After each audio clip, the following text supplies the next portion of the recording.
bem-vindo, espero que você tenha uma ótima apresentação. Você tem mestrado, você tem MBA, você trabalhou na Europa, você, nossa, é fluente no alemão, no espanhol, no inglês. Então, você é um engenheiro químico de sucesso, e isso faz com que você seja o norte para nós, profissionais da química, e para os estudantes da área da química, que estão todos nos observando agora.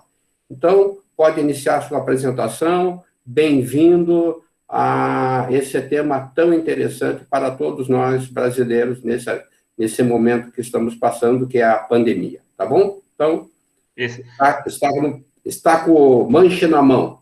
Ótimo. Queria agradecer a oportunidade da entidade, que inclusive eu tenho muito respeito, né? O CRQ, para mim, é um órgão de referência na área da química, que a gente cada mês mais tem que valorizar essa entidade, até para agregar, né?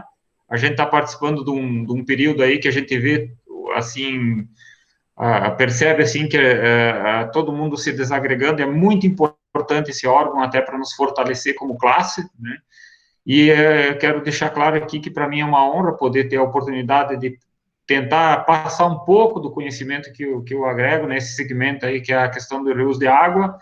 Me sinto feliz por ter feito aí um trabalho, inclusive tem uma patente registrada em reuso de água, mas ela é focada na indústria de alimentos.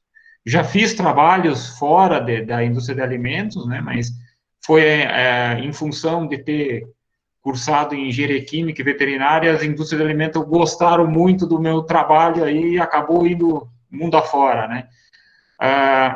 A questão do reuso de água tem sido um choque muito grande que eu tenho visualizado entre a operação da empresa junto à sociedade, tá? E aí, como eu tenho tentado colocar vários projetos em várias empresas com relação à otimização do aproveitamento da água, para tentar valorizar a indústria, porque a indústria ela precisa estar equilibrada com a necessidade social, e aí eu tento aqui colocar uma ferramenta, que é o SWOT, né, que é a análise de ameaças e fraquezas, né, com relação ao emprego da tecnologia do reuso de água. Por que eu estou tentando colocar esse ponto? Porque eu já tive casos de visualizar empresas quebrando, fechando por falta d'água. A realidade do problema da água não é de hoje, né? A gente vê aqui que 3 anos para cá o problema tem se tornado mais evidente, até devido ao aquecimento global, né? E eu até fiz aqui uns slides aí, a ideia é tentar passar rapidamente a ferramenta do SWOT, né? E deixar aí um legado aí para todo mundo, né?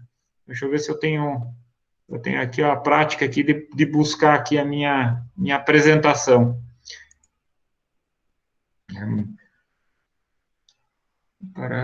Está apresentando para... Não sei se eu consigo compartilhar aqui a minha tela. Está perfeita. Está perfeita. Está compartilhando já. Uhum. Obrigado pela colaboração. Então, aqui só a ideia, né, o título, tá? A questão que eu coloco aqui nessa tela é simplesmente qual é que é a ferramenta, né? Então, isso aqui já é consagrado, a gente tem ali como um dos das 5 formas de analisar estrategicamente a empresa, né? Determinando os quadrantes do que é favorável, o que é desfavorável, interno e externamente dentro do complexo da empresa, né?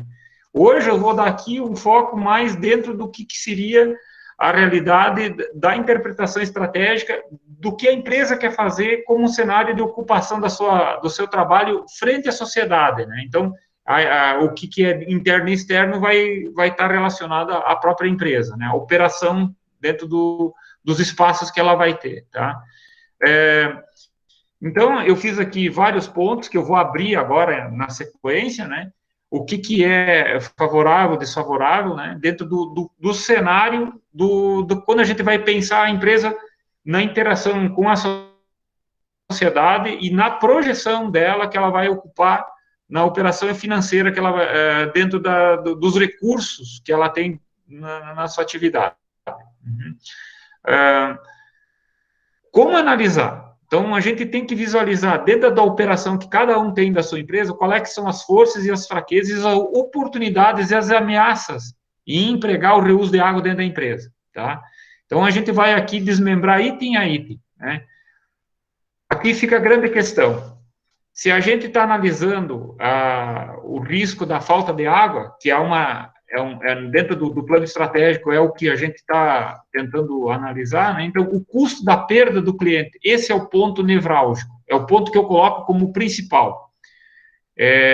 Eu coloco assim como uma indústria de alimentos que eu tenho muita facilidade de trabalhar, por exemplo, um frigorífico, né? Então, o pessoal trabalha com a exportação, prepara toda uma camada de produtos. Isso tem a ver com um navio que está lá com 500 mil toneladas para exportar e não tem um prazo para ocorrer essa entrega. E aí você perde esse cliente. Hoje a gente vê posto de gasolina aqui que está mais interessado em manter o cliente lá dentro, fazendo muito mais que vender gasolina, porque a importância do cliente é muito grande. Então, o custo para trazer um cliente para uma empresa é o que mais fragiliza no plano de negócio, né? E torna importante o reuso de água, né?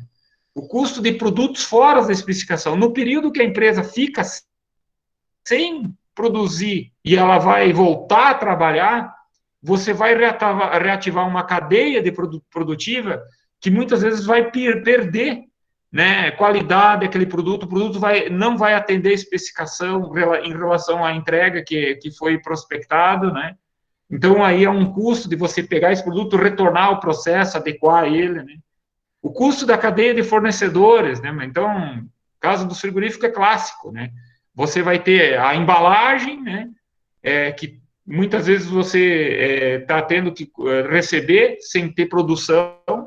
Você vai ter lá o frango no campo, os animais que você tem toda na cadeia produtiva que tem que manter e o frigorífico parado sem abate. Então, é um problema sério, porque os animais vão sair fora do peso, então não tem como recuperar isso, o animal vai atingir uma entrega fora, vai abater, não vai atender o padrão da empresa, né? Então, é praticamente uma moeda podre quando a gente vai tentar vender, né? A manutenção dessa fábrica, então você vai ter uma fábrica parada, né, por falta d'água, então a equipe de manutenção é o que mais trabalha, né? Eu digo, um carro parado, muitas vezes, ele dá mais manutenção que um carro que está em operação, né? Está todo dia sendo ocupado. A indústria é a mesma coisa. Você vai passar esse período aí sem água, que é o que acontece de 3 meses, vai ter que gastar com manutenção sem ter produto pronto, nada, né, agregado àquele período, né? Perda de negócio com produtos produzidos fora do padrão, muito produto, muitas vezes, ele é colocado na cadeia produtiva, o abate desse frango, né, desses animais, tudo, é colocado na linha produtiva e vai estar fora de uma entrega, né? Então, isso aí descaracteriza totalmente a marca da empresa, isso é uma ameaça muito grande para o processo produtivo, né? Então, a mão de obra parada, eu tive casos aí de visualizar empresas aí que ficaram 3 meses com um funcionário passando férias, tudo, né? E inviabilizou totalmente a fábrica, né? Colocou ela à venda logo após, porque teve que manter o quadro de funcionários sem ter produção. E aí fica a questão da pegada de carbono aqui, né? O dano à marca, né, que a gente coloca, né?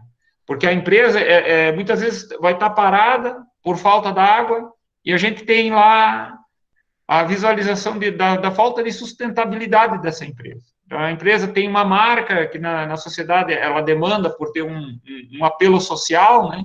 E ela não vai corresponder a isso aí, porque ela vai ser uma concorrente ao consumo da água que as comunidades têm em volta dela. Então, isso danifica muito a imagem da empresa, porque ela tem que estar equilibrada com a sociedade e não vai estar, né? E eu tenho visto, assim, alguns gestores me convidando para trabalhar a questão do reuso de água, e eles pegam aquela calculadora financeira e ficam fazendo payback. Aí a gente põe que isso aí realmente é um ato falho, né? Não vai ter nada que vai corresponder ao dano que a gente se soma aqui no plano estratégico, na compensação de você recuperar a empresa, né? Então, a viabilidade financeira tradicional, o payback tradicional que a gente tem lá, tiro, rácio, tudo isso aí vai ficar, assim, completamente fora da sintonia em relação a todos esses pontos que a gente conversou. Valorizar o recurso hídrico pelo regime de chuvas, isso é um outro erro que eu tenho visto, né? O pessoal trabalha lá a média histórica de chuva e tal, o volume de escoamento e tal, faz um trabalho e não presta atenção, né, nesse pormenor, né? Aí acaba tendo né, um erro muito sério nisso aí. Né? Então tem que ter todo um estudo de equilíbrio da empresa em relação ao que ela está fazendo. Isso é notório porque quando a gente visita essas empresas que estão em falta d'água, muitas vezes o rio tá cheio, mas não pode trazer essa água, tá? Então, porque se você começar a trazer mais água do rio, você vai danificar a biota, né? Existem peixes, algas, tudo aí, né? Que se você drenar excessivamente o rio, né? Você acaba criando um dano ambiental. Então, você é multado. Então, esse é um grande erro que eu coloco aqui nesse ponto. Tá? Aí fica a grande pergunta, né? Quanto custa realmente para uma empresa fazer o projeto de rios de água? Então, baseado em todos esses prejuízos que eu fiz aqui rapidamente, né, fica a grande incógnita, buscar o valor correto que a água tem. Né? Para quem vai para outros países, a gente vê assim que o pessoal tem trabalhado valores para tentar fazer um equilíbrio, né, fazer com que o pessoal preserve mais, use mais responsável a água e tal. Mas você não pode cobrar demais, porque quando a sociedade precisa da água, ela é um bem social. Ela não pode ser trabalhada a mais que um certo valor. Não dá para deixar isso como jogar isso no mercado, né? Como se fosse uma criptomoeda e deixar se valorizar pela escassez. Porque a vida humana, ela depende da água. Então, não existe um viés social aí que o Estado tem esse trabalho de tentar reservar a água como algo que a sociedade tem como valor, né? E a empresa que não está trabalhando com o valor ambiental, né, em preservar os mananciais, ela acaba pesando, né, pesando a sua operação junto àquele ambiente que ela está tentando fazer, né? E aí, o quanto representa né, a falta de água, porque é uma realidade. A gente cada vez vê mais isso mais forte. Um período do ano aí, né, a gente trabalha aí com reaproveitamento de água de chuva e tal, tem muito estudo de recuperação financeira em cima dessa operação e tal. E aí, quando a gente pega esses períodos que tem estiagem mesmo, né, com precipitação baixa, a gente não consegue viabilizar. Então, fica sempre essa ponderação, que é o plano estratégico da empresa. Né? Então, esse que é o forte. Rapidamente, eu quis aqui trazer esse tema e fazer até um bate-papo, porque os projetos que eu tenho visualizado nas empresas são projetos que estão fugindo ao apelo ambiental das empresas. Tá? Não sei, tirei aqui a apresentação até para tentar trabalhar o tema, né?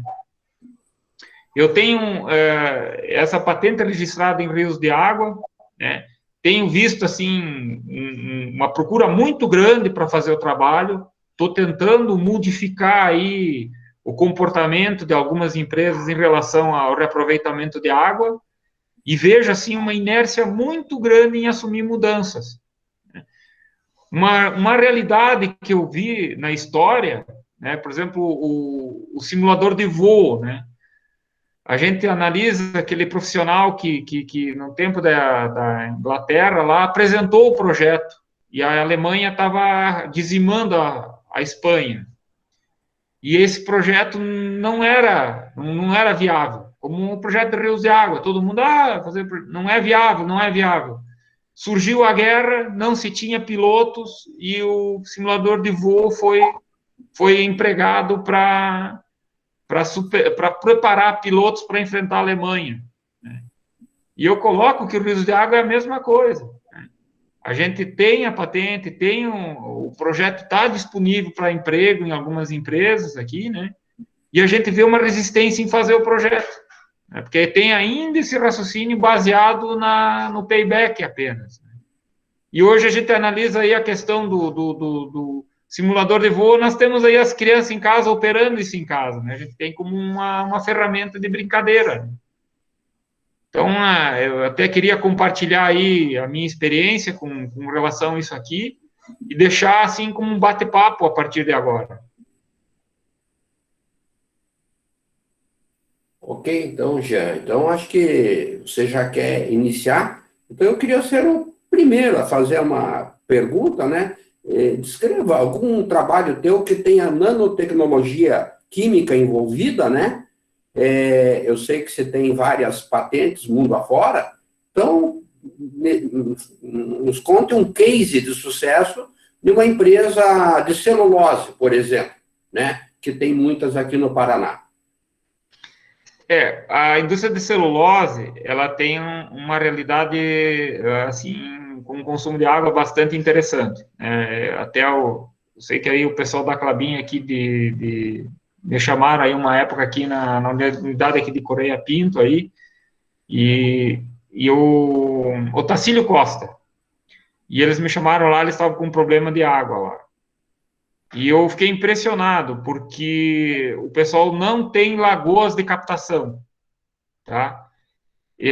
O que acontece? O pessoal, às vezes, vai lá e não prepara a água antes de fazer o tratamento. O que significa isso? A água, ela precisa ser captada nesses mananciais e deixar um período em reserva para depois fazer a operação do tratamento em ETA. E aí, quando ocorre os dias de chuva e tal, a ETA assim, ela é extremamente trabalhada para essa situação, não dá conta. Então, lamentavelmente, eu apresentei para eles um projeto de uso de água e enderecei eles a necessidade de ter lagoas intermediárias para fazer o reciclo da água. É um investimento grande para eles, né? Então, foi um caso aí que foi feita uma consulta, fiz uma orientação, né? E deixei eles lá com a ideia, tá? O que eu sinto, assim, nanotecnologia, eu não tive nenhum trabalho direto, né? Só tive o trabalho da síntese de zeólita a partir de resíduos da indústria de sulfato de alumínio e policloreto de alumínio, né? Essa patente foi registrada junto com um professor da Universidade Federal aqui de Florianópolis, né? E a gente encontrou zeólita ali. Então, é o único trabalho que eu me aproximei com a questão de nanotecnologia aí, porque a gente estava querendo usar como suporte catalítico para injeção de policloreto junto à zeólita, inclusive para aplicação em celulose. Não sei se fiz uma resposta como o senhor desejava, senhor Eduardo. Vamos lá, mas eu gostaria que você comentasse mais novidades, o que está acontecendo, por exemplo, na indústria de celulose. Agora é muito comum usar o peróxido de hidrogênio. Então, as fábricas, né, de peróxido de hidrogênio já fazem parte da planta matriz da indústria de celulose. Você não faz uma fábrica sem ter a outra, né? Então, acho que é muito interessante. Se você tiver alguma coisa para falar para nós a respeito disso. O pessoal aqui em Telêmaco Borba, a Quemira, tem uma unidade, né? Inclusive tem alguns colegas ainda que eu ainda converso com eles ali, né? E eles têm uma unidade de síntese de peróxido ali aportando, né? O branqueamento lá do papel, eles usam o peróxido, né? Mas na questão do reciclo de água, do emprego, para esse sentido, o peróxido ele não está sendo visualizado, né? Não tem essa interatividade dessa maneira lá, né? A questão da empresa lá em Correia Pinto, né, o Antônio Linto, é antiga Olincraft, certo? É uma empresa muito antiga, que foi tomada pela Klabin. Então, eu não sei se houve, como tu diz, com a entrada da Klabin, melhoramento. Ela é uma das unidades mais antigas, isso mesmo. Mais antigas. E quanto ao peróxido, eu trabalhei na Klabin, Telemaco Borba, na parte de branqueamento. No meu tempo, era com hipoclorito. Então, eu trabalhava na parte de obtenção da fabricação de hidrogênio e do cloro, na parte eletrolítica lá. Então, hoje em dia não se usa mais hipoclorito, somente o peróxido de fato. Né? É muito perigosa. Ela um processo que você trabalha com probabilidade de explosões, né? Tem que ter uma operação muito, tem que seguir seguir as normas aí para impedir aí qualquer operação, algum deslize operacional, né? Contaminações, tudo. E eu tenho memória assim que o processo ele gera uma operação muito exigente em termos de controle, né, das atividades. Né? Mas a experiência que eu queria trazer para vocês na área de alimentos, porque o consumo de água, por exemplo, para o abate do frango, são na faixa de 25 litros de água por frango. Se a gente botar na escala produtiva, normalmente os frigoríficos são construídos para 9.000 aves hora, tá? E a gente tem imagina, 25, isso aí a operação é altíssima, né? E aí a gente tem no frigorífico de bovinos, temos na faixa de 1.000 a 1.500 litros de água por cabeça de boi, tá? Agora, há pouco tempo, eu montei um frigorífico de bovino aqui em Santa Catarina, e nós operávamos aqui com um frigorífico com 45 boi por hora, né? Isso é, né, 45 a 50 boi por hora, isso é praticamente um boi e meio por minuto, né, uma operação. Tinha robotização, é o primeiro frigorífico que tem até o robôs na sala de desossa, né? E no suíno não é diferente, a gente também tem na faixa de 500 litros de água por cabeça de suíno abatida. Então a gente coloca isso numa vazão da água, a estação de Dourados que eu acompanhei a operação, nós estávamos operando na faixa de 150 metros cúbicos hora, né, em termos de tratamento de efluentes. Então, isso são volumes altíssimos também, né? Claro, a indústria de papel, a demanda é bem maior, né? Porque são fábricas de muito mais porte. As fábricas, vamos dizer, a indústria alimentícia e de celulose são dos maiores consumidores de água. De alimento já começa pela irrigação, né? O consumo de água na irrigação é muito grande. E depois o tratamento no abate, tanto do frango, do gado, do porco, aí é altíssimo. E vocês aqui no Paraná, nós estamos falando de um estado que é celeiro do Brasil. É o estado que está, assim, com em termos de cereais, hoje é ponta, né?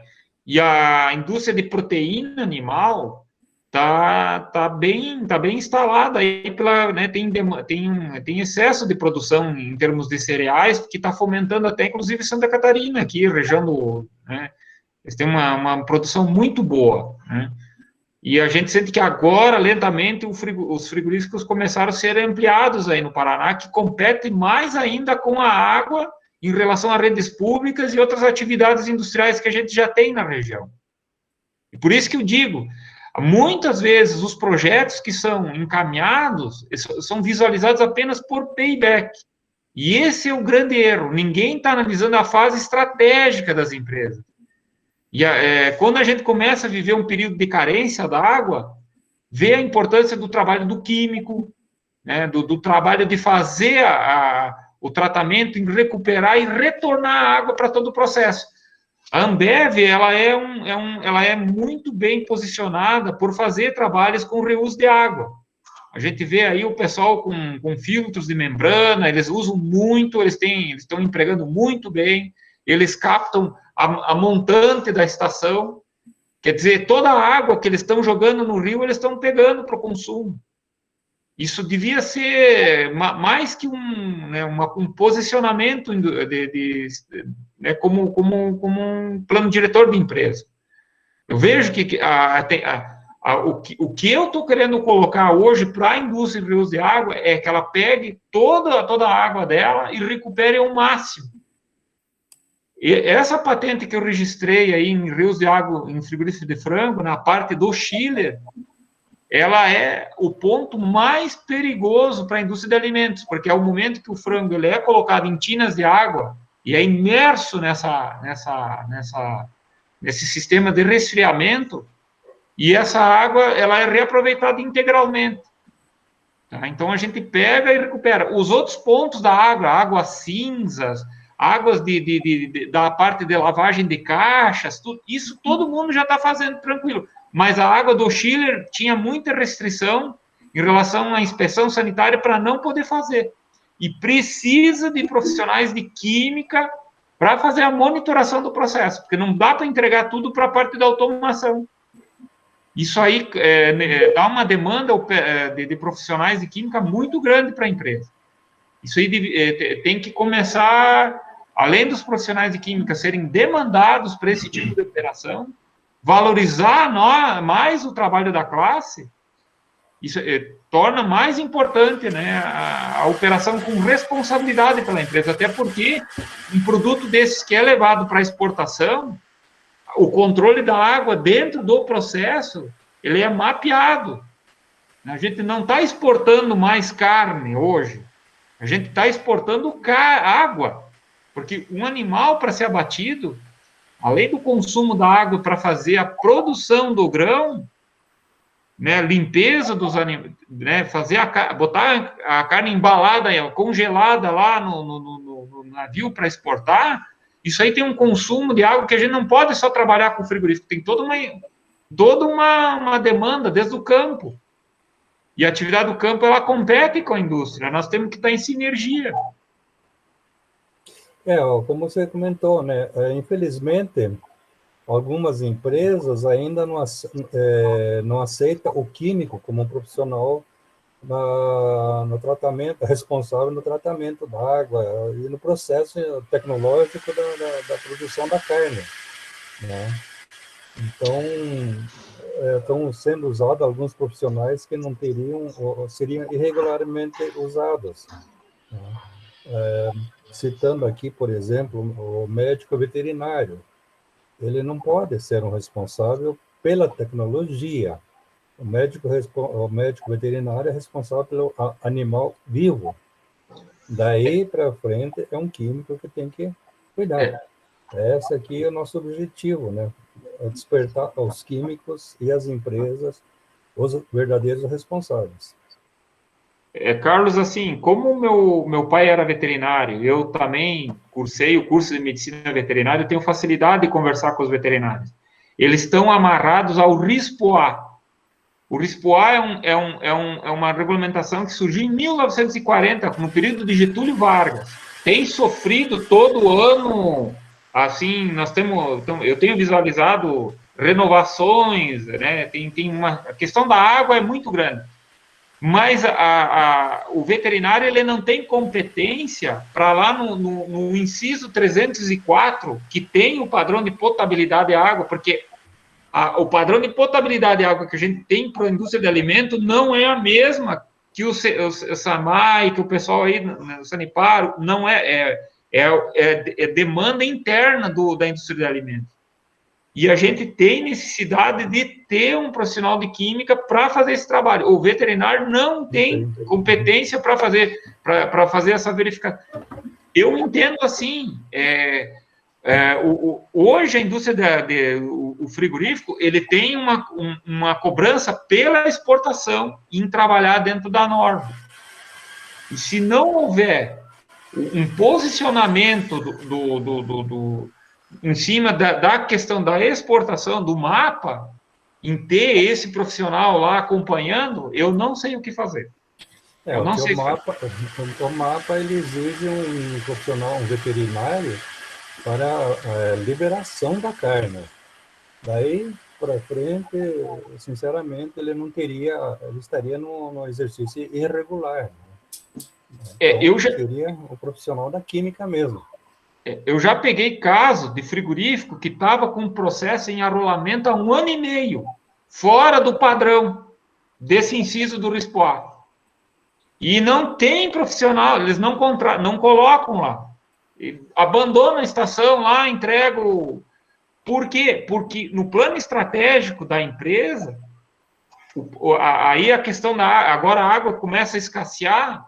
Se nós pegarmos e transformarmos, olha, a saída da empresa volta para dentro da fábrica, o profissional de química, ele acaba tendo que fazer parte do quadro da empresa. Por quê? Porque para inspecionar o tratamento de água, não dá para botar um profissional como hoje tem.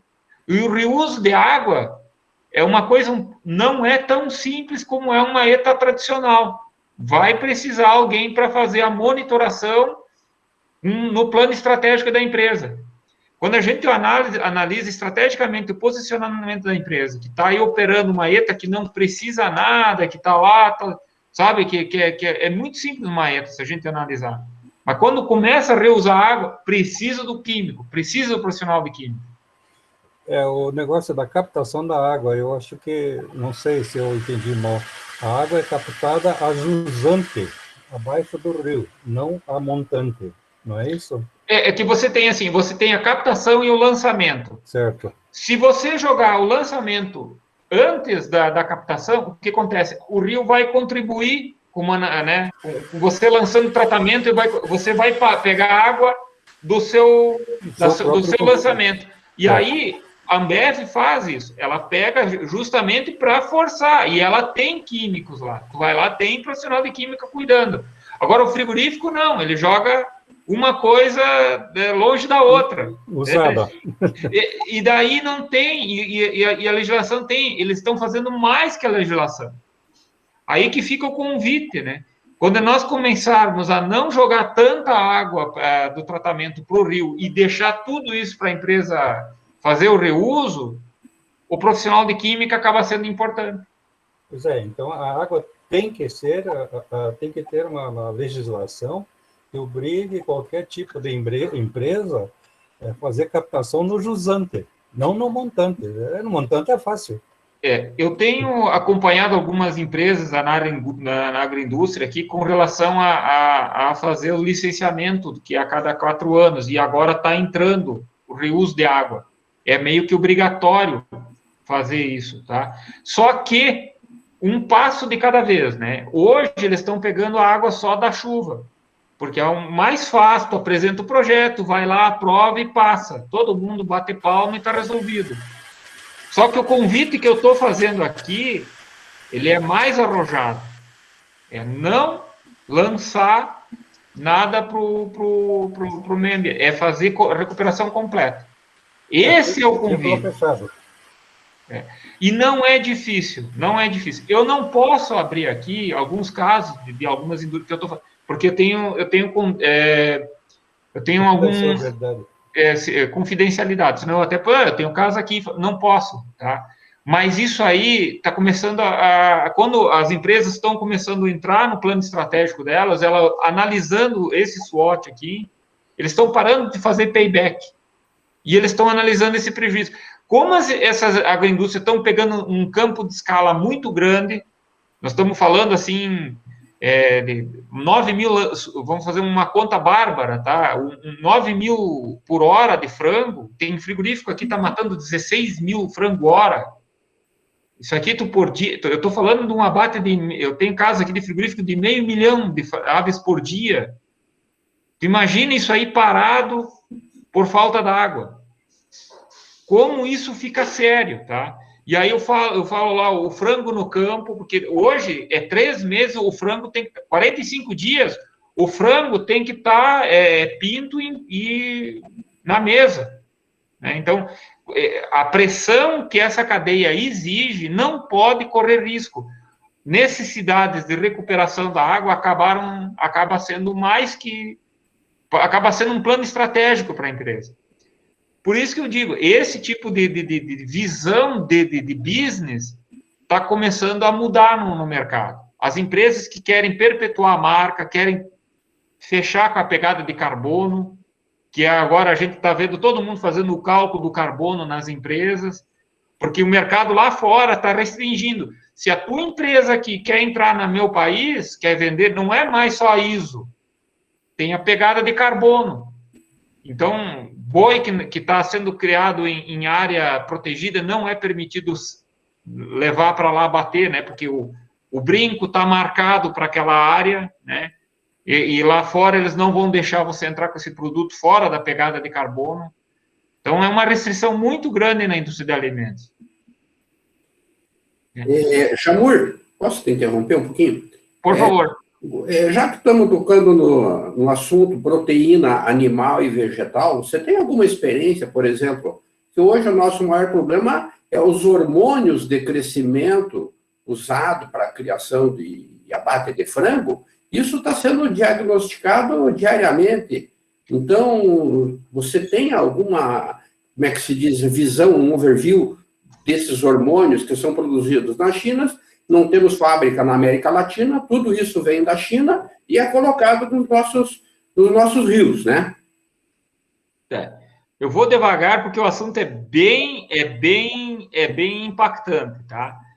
O hormônio, pensando assim, pegando lá os primórdios da bioquímica, se você colocar na boca, você ingerir, a probabilidade de você despertar alguma alteração fisiológica no teu corpo não é diretamente, tá? O que a gente não tem, assim, um problema que ocorre, que antigamente os animais, como é que eles funcionavam na natureza? Tá? Isso que eu vou colocar agora vai responder a questão. Só vou fugir um pouco da tua pergunta, mas depois eu redireciono. Os psitacídeos comem sementes tóxicas. E a gente visualiza eles lá no barranco do rio, comendo solo. Qual é a função dessa operação? São material que sequestra toxinas presentes nos cereais, tá? O milho, ele é produzido numa região subtropical, que é o Brasil, forma a aflatoxina, que é o grande causador de câncer de esôfago. Dizem que o italiano come polenta e dá câncer, o pessoal acha que é gaúcho, que toma chimarrão, nada a ver, é a aflatoxina. Eu estou fazendo um paralelo dos psitacídeos e eu estou dizendo que a ração ela é colocada sequestrantes, e esses sequestrantes é que aceleram o crescimento desses animais. No Cáucaso, foi identificado os seres humanos com mais de 100 anos. Então, o pessoal está atingindo tudo média de idade de 100 anos. Nós aqui, eu estou vendo muito cabelo branco aqui nas fotos e tal, nós tínhamos na amálgama do dente o mercúrio. Tá? Isso vai para dentro do nosso corpo em ppm. Isso agride o nosso sistema nervoso. O pessoal está com Alzheimer, não sei o quê. Na Europa, o pessoal já aprendeu. Já está tomando zeólita. Come zeólita. Sequestra metal pesado. Na ração animal, vai zeólita. Tem 12 empresas no Brasil que importam e colocam na ração animal. E ele sequestra esses componentes, como aflatoxinas e outros componentes. A aceleração de crescimento disso aí é fantástica. Cáucaso o pessoal está comendo essas rochas lá do Cáucaso, está comprovando essa função. A zeólita é uma coisa, é um mineral, ele não vai... hoje o Brasil importa a zeólita criptonítica, tem alguma coisa sintetizada. Então, hoje o acelerador de crescimento que a gente vê basicamente, a eliminação de componentes tóxicos que estavam no meio ambiente, que o animal ficava consumindo solo, né, se intoxicando. A gente tem problemas com relação, muito mais relacionado ao problema humano, relacionado a probióticos, que são subdosagens de antibióticos na ração. Isso é muito mais problemático do que em hormônios. Na verdade, a gente tem, sim, injeção, casos de o pessoal fazer indução, a ovulação e tal, aí usa-se. Mas na ração, isso aí é um tema, assim, que não é mais mídia do que realidade. Eu não sei se eu consegui passar o panorama do porquê que os animais hoje estão em 45 dias atingindo abate, suíno atingindo em menos de 5 meses e meio abate, bovino atingindo 1 ano e 2 meses, 1 ano atingindo abate para a indústria, que cada vez está mais acelerado, tá? Já tem caso do pessoal aí abatendo, né? Perus, aí também a gente tem caso do pessoal abater com 45 dias aí, mas é um outro tipo de cenário.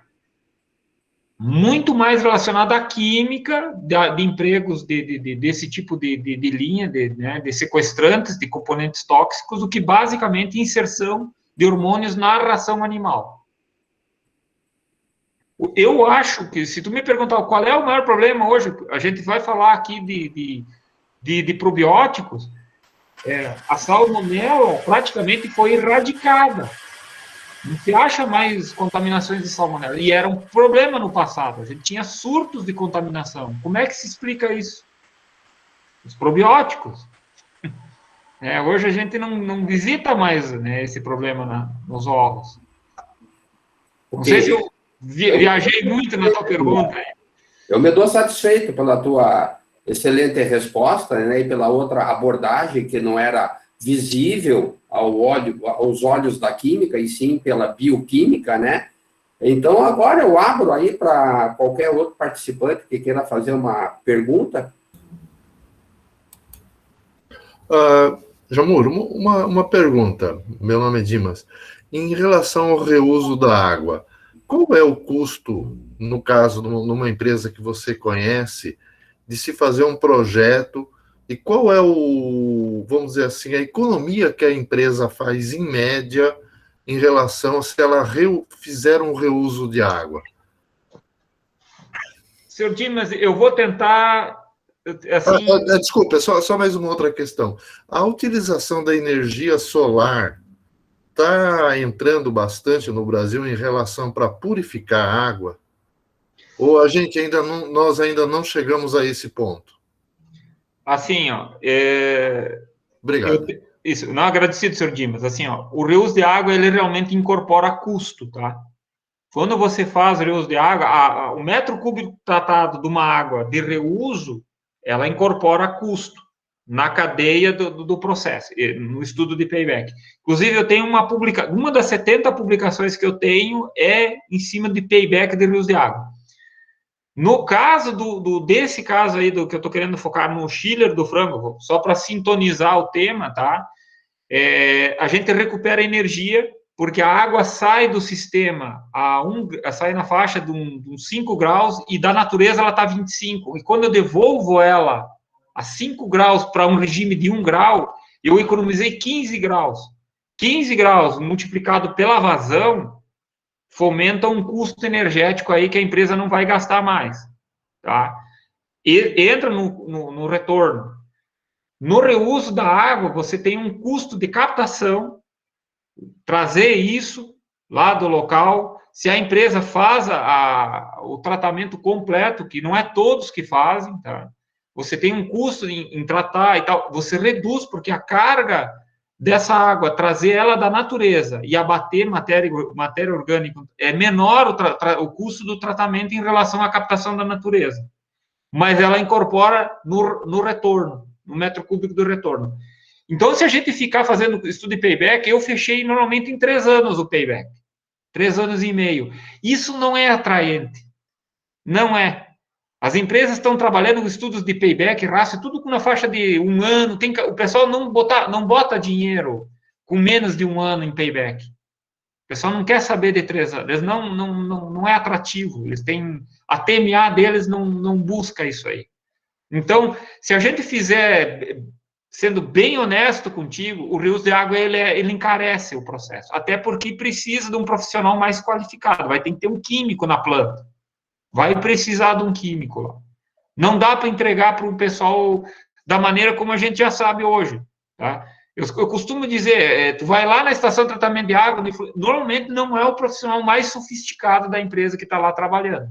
Não é. Mas no momento que você faz o reuso de água, se a empresa tem um plano estratégico pensado em relação a futuro, perenidade, né? Quanto custa uma empresa que faz reuso de água e quanto custa uma que não faz? Agora que a gente está vivendo uma crise hídrica, essa conta aparece, né? Aí, eu vou conseguir trabalhar, eu vou ter produto para exportar, enquanto que o meu vizinho lá não faz reuso de água, vai fechar, vai desligar. Aí, quanto custou ter isso e quanto custou aquilo? Aí você faz balanço. Não sei se tu me entendeu. É porque na rota, na linha de investimento, que existe uma linha, até como cronograma, né? Você tem uma linha. Essa linha, ela não é ela não soma. Tá? A questão de energia solar, eu vejo assim, ela entra como uma questão energética, né? Vamos falar a verdade, né? Ela o pessoal que eu tenho visitado tem bastante área de cobertura, dá para usar, né? Tem bastante estudo, mas indústria de alimento, ela tem assim, entre as contas que ela tem para pagar todo mês, a conta de luz, ela representa na casa, como você tem a primeira conta mais cara, é a das matérias-primas. A segunda conta mais cara é a mão de obra. E aí, lá na terceira ou quarta conta entra a energia elétrica. E a conta de energia elétrica é sempre muito grande. Mas se você fizer implantar sistema solar, não vai, o volume de energia é muito grande. Tem que se fazer, assim, usar áreas, com muita área para poder fazer uma situação assim.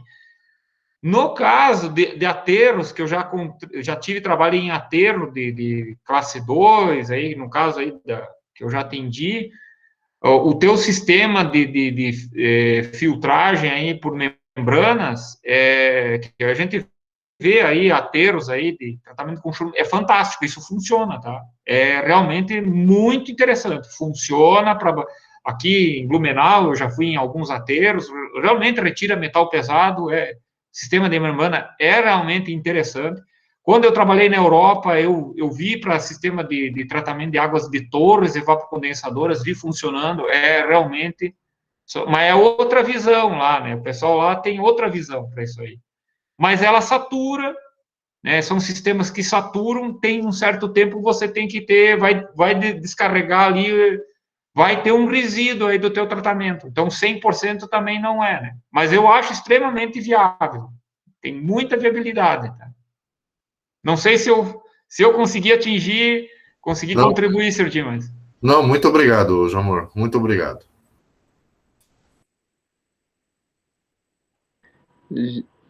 Posso fazer uma pergunta? Faça favor, eu gostaria. Então, Gilmar, eu não sei se enquadra muito no tema, mas eu queria perguntar sobre a inserção do grafeno nas indústrias atuais, tá?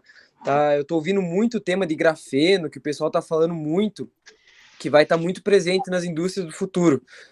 Você tem alguma ideia de como ele pode estar presente nas indústrias, tanto na alimentícia como na petroquímica ou todas as indústrias químicas como um todo? Você tem alguma ideia de como ela pode ser inserida, ou se realmente você acha que ela vai ser? O grafeno, César, é uma tecnologia disruptiva, tá? Ela tá mais, assim, hoje colaborando na indústria de tecnologia, TI, essa área aí, que o pessoal está montando esses painéis flexíveis e tal. No tratamento de água, eu vejo algumas publicações relacionadas a incorporar a nanotecnologia, acho que o senhor Claudir, né, foi que ele comentou, foi que me comentou há pouco, né, me questionou ali. Existe sim alguns trabalhos aí que eu já vi alguns papers aí associando aí a tecnologia de fazer incorporação e tal. Mas assim, como a gente está falando de tecnologia disruptiva, vai demandar um certo tempo, né? Eu penso assim que tem, eu já trabalhei com alguns projetos inovadores que nem biodiesel, com ultrassom, biodiesel com micro-ondas aí para fazer, e eu vi que quando a gente está falando uma coisa que está assim numa etapa de incorporação na cadeia produtiva, demora até a ser absorvida. Eu não consigo te precisar, mas eu tenho mais ou menos uma expectativa que aqui 10 anos a gente vai começar a ter o grafeno incorporado em alguns processos com relação a tratamento de água. Vai ocorrer. Mas eu tenho, assim, uma leitura que isso aí vai se aplicar mais à área de BTX, a área de indústria de petróleo, contaminações de derivados de petróleo, isso eu acho que aí vai haver uma colaboração. Muito obrigado por esclarecer aí a minha pergunta e admiro muito o teu trabalho. Parabéns. Obrigado. Uhum. Eu acho que tem uma mão levantada do Johnny Assis Arruda.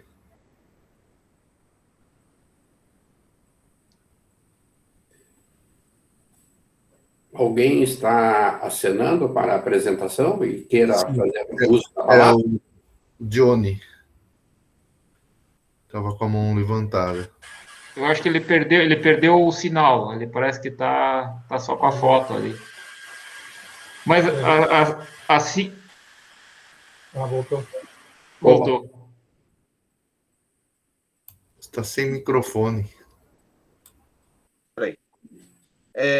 Como as empresas estão trabalhando a questão da crise hídrica, porque aqui eu moro no Paraná e está faltando água. Como é que eles estão trabalhando a questão da água de reuso agora que, como tem pouca demanda, então como que eles estão administrando? Agora eles estão utilizando mais água de reuso aí que eles não estavam utilizando anteriormente?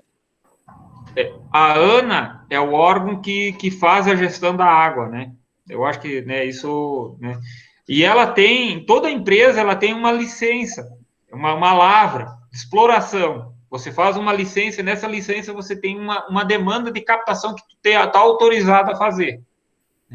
Há pouco tempo atrás, uma empresa de Itajaí me chamou, a gente fez lá ali um panorama em relação à cunha salina, porque essas empresas que estão no litoral, próximo ao mar, elas têm mais problema de falta de água que o Paraná.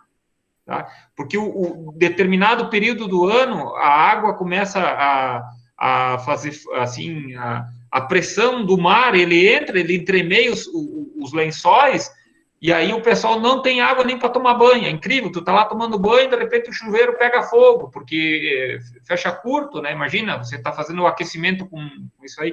E aí o pessoal tem problema da cunha salina, lá é um problema muito sério, que é pior que a realidade do Paraná. Mas hoje a coisa está meio por igual, tá? Então a ANA está gerenciando isso aí. Existe, hoje toda empresa tem essa questão.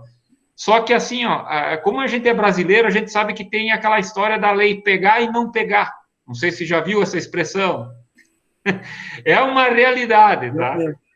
E eu penso que agora a ANA não vai só cobrar os órgãos, tá? Ela vai cobrar, na verdade, ela vai ser cobrada pela sociedade, porque a sociedade precisa de água, todo mundo precisa de água, porque é uma necessidade da vida. Hoje, uma sociedade, se a gente analisar, olha, quem saiu do Brasil, foi para a Europa, visita lá os monumentos romanos, é uma maravilha. Todo mundo tomava banho, era impressionante. Banho público, banho quente é o que não falta lá. Agora, quando tu pega a Idade Média ali, é um inferno, ninguém toma banho. Aqueles castelos, banheiro, olha, tu visita lá, aquilo lá é uma sensação que os caras, claro, viviam com aquele problema de doença que a gente já sabe até hoje. Então, é uma realidade ainda em muitas cidades, em alguns, não ter banheiro. Então, assim, ó, a realidade da água é uma realidade social, não é uma coisa só da indústria, tá? E eu digo mais, provavelmente uma crise surge oportunidades. E nós aqui do CRQ temos que olhar a oportunidade, a lâmpada que está acendendo aqui. Bem provável que com essa crise o profissional químico vai ser mais valorizado. Porque não tem como fazer reuso de água sem ter um profissional que realmente vai lá gerenciar isso aí. Tá? E eu acho assim, ó, tem muita empresa grande aqui, inclusive até estou feliz com a desgraça, tá? Porque, enfim, né, o que está acontecendo aí é realmente uma tragédia aí que a gente está vendo, tá? Mas está abrindo muita oportunidade para o químico trabalhar no agronegócio, fazendo projetos de reuso de água. Está abrindo muita oportunidade. Porque hoje o agronegócio está salvando o nosso PIB. O nosso PIB só cresceu esse ano graças ao agronegócio. E aonde há dinheiro, né, follow the money, todo mundo tem que seguir. Eu acho que vai abrir uma baita oportunidade para a gente trabalhar com reuso de água. Eu estou 100% à disposição para trazer profissionais assim para o meu leque, para direcionar para as empresas, para nós integrar um trabalho técnico para melhorar essa realidade. Tá? Eu não vou dar conta sozinho dos trabalhos que estão me aparecendo aqui. Porque essa realidade do Paraná não é só do Paraná. Rio Grande do Sul está com problema. Santa Catarina, Chapecó, tem frigorífico fechando por falta d'água. E não é um. Já vi trocar de dono. Tem cooperativas grandes aí que estão perdendo frigorífico. Porque a conta da empresa, no plano estratégico, ela tem que fechar. A contabilidade, o ano fechou, tem que... Não deu lucro, eles vendem o frigorífico. E aí vai o quê? Vai tudo, vai o emprego, vai tudo embora. Só para... Obrigado, hein? Gostei muito aí da tua resposta. Tá. Valeu. Então, acho que nós temos que aprender com o Jamur, que no Paraná nós temos duas bacias hidrográficas, né? A bacia do Rio Paranapanema com o Paraná lá em cima e a bacia do Iguaçu, que faz divisa com o estado de Santa Catarina. Então, praticamente todas as indústrias de proteína animal e vegetal situam-se ao largo dessas duas bacias hidrográficas, né? Já é uma situação mais complicada para o estado de Santa Catarina, que não possui esse acervo hidrográfico como tem o estado do Paraná. O estado do Paraná foi agraciado com duas belas bacias. Você pode conversar alguma coisa, explicar para nós, assim, o que você conhece da bacia do Rio Iguaçu e do Rio Paraná? E vamos lá. Nós aí, agora eu não quero falar em datas que eu tenho uma certa situação, tá? Mas, assim, praticamente 40 anos para cá, a gente abandonou o melhor e a mais barata forma de transportar, escoar todos os nossos produtos produzidos, que se chama transporte pluvial. A Europa faz isso com uma maestria, é maravilhoso, tu vê lá transporte de tudo em cima de rio. E o Paraná já foi, inclusive agora com essa questão, vai ter problema. A soja, ela é muito bem escoada aí com balsas aí pelo Paranazão. E com o assoreamento e o baixo nível das águas que a gente está enxergando aí, isso aí vai ficar complicado. Então, o problema não é somente as empresas que vão parar por falta d'água. Na verdade, vai incrementar no custo da nossa exportação. E é o tal do custo Brasil. Eu tenho vergonha, muitas vezes, de visitar essa região ali do Paraná e ver que o pessoal não respeitou a área de passagem de alguns navios.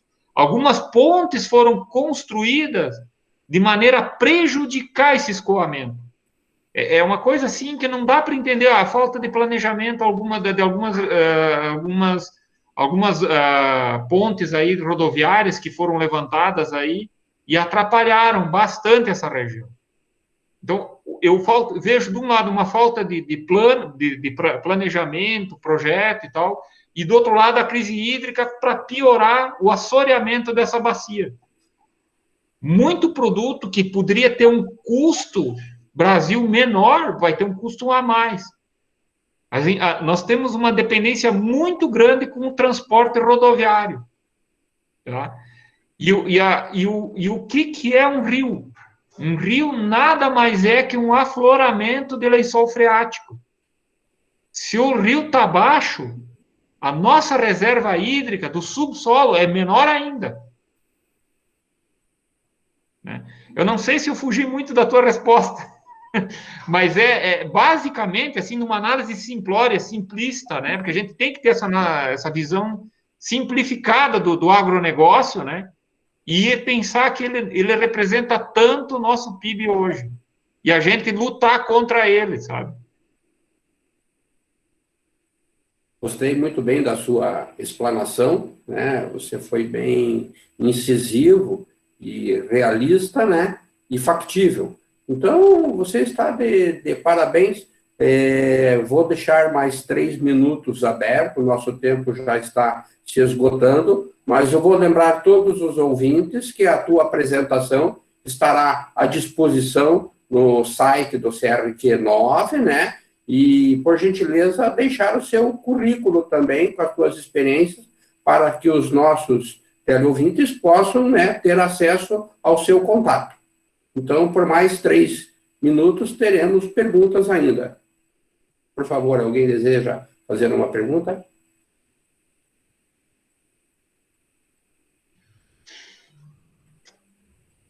Bem, a sala estando muda, então, em nome do Conselho Regional de Química do Estado do Paraná, eu agradeço o tempo dispensado por todos os conselheiros, pelo nosso palestrantes e pelos acessos que estamos tendo aqui nessa reunião, muito interessante. Eu acho que nós ficaríamos horas e horas discutindo sobre soluções simplistas, como aquela que eu falei inicialmente, evitar o uso da panela de alumínio. Tem milhares e milhares de informações técnicas, né? E do ponto de vista químico e bioquímico, aonde a presença de um químico responsável, devidamente habilitado, a empresa estando registrada, isso é uma fonte inesgotável de empregos e de soluções, né? Então, gostei muito da tua colocação de acender a luzinha da oportunidade. A crise está aí e vamos saber aproveitar. Vamos colocar os nossos neurônios para trabalhar e achar soluções, né? Então, Jean, você está com a palavra do encerramento. Quero agradecer a oportunidade aí da entidade, né? Reforço que a crise normalmente ela é um ponto de mudança, né? Porque a gente tem, assim, vários cenários econômicos que vários países, muitas vezes, num pós-guerra, recuperaram o seu país, né? Então, graças à crise, motivou aquilo que a gente vê que hoje a gente enxerga no Japão, em outros países, né? Alemanha, voltando da guerra e tal. Talvez esse cenário aí da crise hídrica, que cada vez vai ser mais forte, não é o ano, vai haver mais anos aí pela frente, e a oportunidade que vai exigir das empresas profissionais da área de química, mais do que a gente está olhando hoje. Tá? Os processos mecânicos não isentam a responsabilidade química, e, inclusive, torna mais severa a presença de um profissional com um olhar químico na potabilidade da água. Então, eu entendo que nós estamos perante uma janela de oportunidades, com a crise aí que está assolando. E gostaria de colocar meu trabalho à disposição dos profissionais que quiserem me procurar, porque eu realmente preciso estar interagindo mais ainda com a equipe aí, para colocar esses profissionais, inclusive, nas oportunidades que eu estou sendo convidado.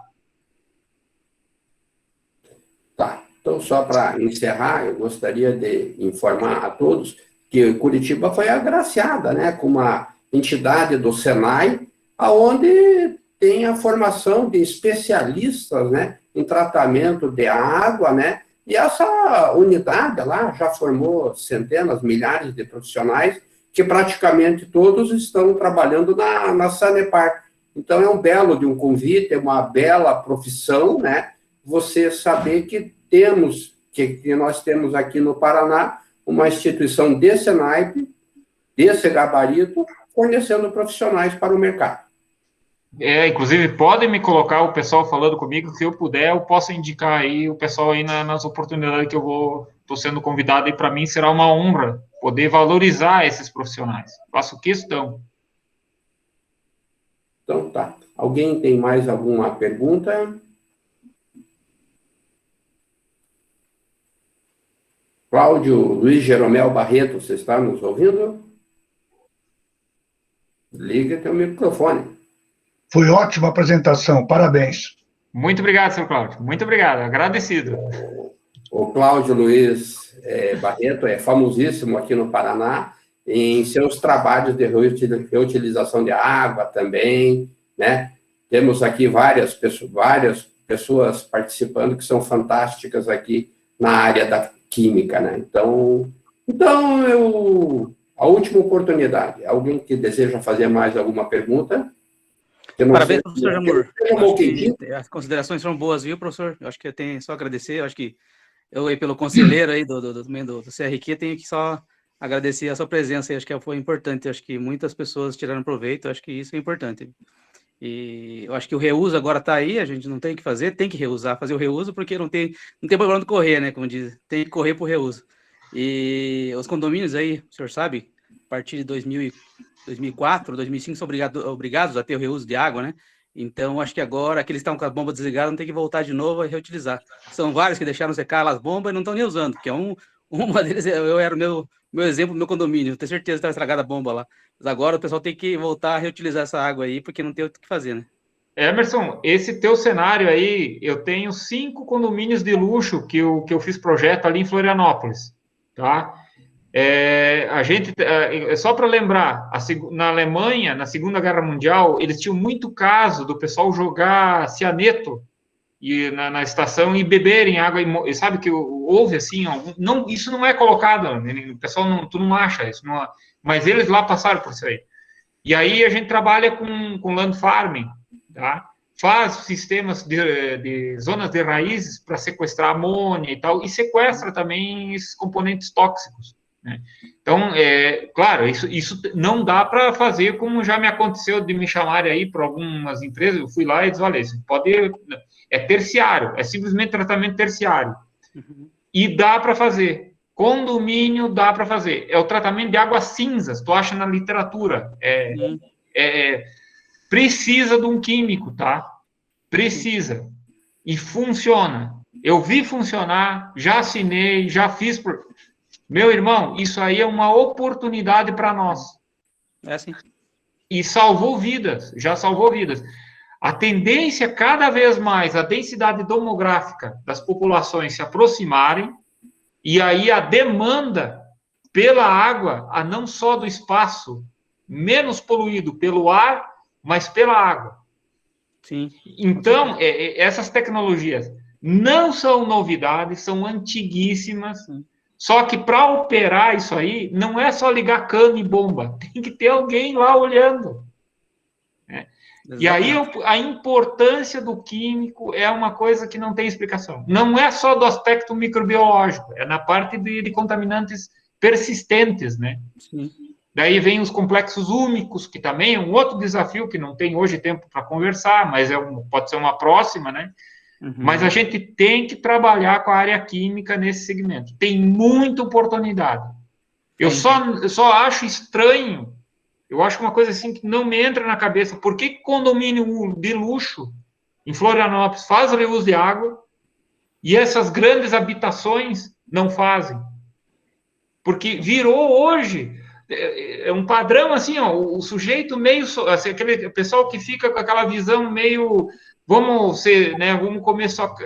evitar comer carne de animal, e chega ali e fica só, sabe, quer preservar o meme.